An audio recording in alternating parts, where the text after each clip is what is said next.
To export your designs to Figma from Google Stage, all you just have to do is select your design, then come to export and come to Figma, then you click on convert.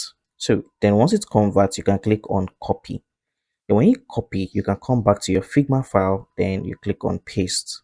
As you can see, everything you have is already here, designed, ready for you to edit, make corrections and everything.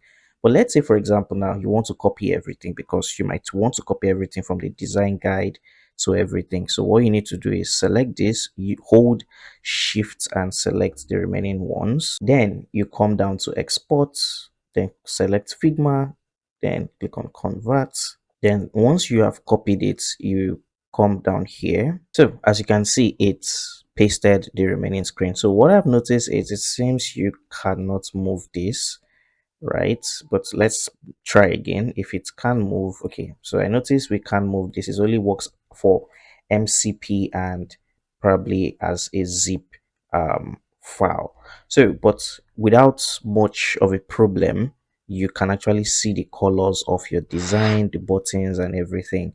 Then you can export it. Don't forget to like, share and subscribe.